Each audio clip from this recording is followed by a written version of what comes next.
मन में एक प्रश्न है। जब शरीर छोड़ने पर प्राणी अपने कर्मों के अनुसार या तो वो मोक्ष प्राप्त करता है, या स्वर्ग जाता है, या नरक जाता है, या पुनः मनुष्य योनि में जन्म लेता है, तो ये पितृ कौन है? जैसे भारत है, दिल्ली, बम्बई, अलग अलग प्रांत है ना, ऐसे स्वर्ग लोक है, उसमें अलग है गंधर्व लोक, पितृ लोक, ऐसे अलग अलग लोकों का है। तो पितृ लोक देव कोटि के जैसे है, वो अच्छे सुकृत किए, मुक्त नहीं हुए, वो वहां विराजमान है। अब उनके जब सुकृत खत्म हो जाएंगे तब फिर कर्मानुसार जन्म होगा। ऐसा थोड़ी कि वो स्थायी विराजमान है, तो नहीं। अब जो हम तपस्या भजन पुण्य करके स्वर्ग लोग जाएंगे, जब तक उनका पुण्य रहेगा तब तक भोग मिलेंगे, फिर इसके बाद हटा दिए जाएंगे वहां से, फिर मृत्यु लोक आ जाएंगे। तो ऐसे ही पितरों का है कि अगर हमारे कुल में कोई महात्मा प्रकट हो जाए, भक्त प्रकट हो जाए, भजन करे, तो हम इससे ऊपर निकल जाएं। पुण्य क्षीण होने पर मुझे नीचे जाना पड़ेगा। अगर वो बहुत पुण्यात्मा और भजनानंदी हमारे कुल में आ गया तो हमारा कल्याण हो जाएगा। तभी कहा गया ना 21 पीढ़ियां तर जाती हैं।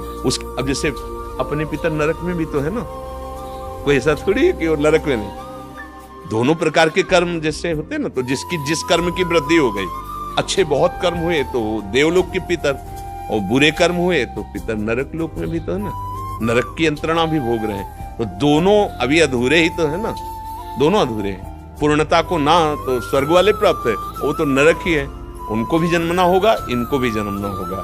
ये थोड़ा अच्छी सुविधाजनक जेल है, और वो जो नरक है बड़ी असुविधा और कष्टप्रद जेल है। जेल दोनों ही है। जैसे आप बहुत 5 स्टार होटल में कमरा लिए, हर व्यवस्था आपकी है, और आपका बैंक बैलेंस कम होता जा रहा है, आपके दिमाग में चले अब क्या होगा जिस दिन बैंक बैलेंस खत्म हो जाएगा, मुझे धक्का मार के होटल से निकाल दे। वही दशा, जहां निकलने का समय आता है तो उसके गले में पड़ा हुआ पुष्पमाला कुम्हलाने लगता है, बस भयंकर दुख उसको होता है।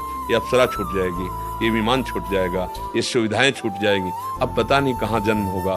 फिर जहां खत्म, जैसे आपका पैसा एकदम खत्म, अब वहां से धक्का मार के निकाल दिया। अब वो आएगा इस लोक में जो बचे हुए सुकृत है, पूर्व के जो जमा हुए हैं, जो भोग चुके हो अलग, जो पूर्व के जमा उनसे कुछ हिस्से में, अब वो कहाँ जन्म लेगा वो भगवान विधान करते हैं। ऐसे नरक से पाप कर्म भोगा, पवित्र हुआ, अब वो कहाँ जन्म लेगा। लेकिन ये दोनों अधूरापन ही है, सोने की जंजीर और लोहे की जंजीर जैसा दोनों बंधन दोनों को है। मुक्त वो हो जाता है जो भगवान को प्राप्त हो जाता है, उसके मरने या रहने से कोई फर्क नहीं पड़ता। जीवित भगवान को प्राप्त है, जैसे निरंतर भगवान का सुमिरन हो रहा है, भगवान की सेवा को, तो जीते जी मुक्त है। अब वो जीते जी मुक्त है, शरीर छूटना एक केवल क्रिया होगी, वो जीते जी मुक्त हो चुका है। कहा नहीं जाता जीवन मुक्त महापुरुष है, मतलब शरीर का कर्म बंधन कट चुका है। अब केवल प्रारब्ध रह गया है, जितने समय तक वो बस शरीर छूटा तो जो हैं वही हैं, वो जीते जी ब्रह्म स्वरूप हो गए, अपने स्वरूप में स्थित है, उनका कहीं आना जाना नहीं होता ज्ञानी का।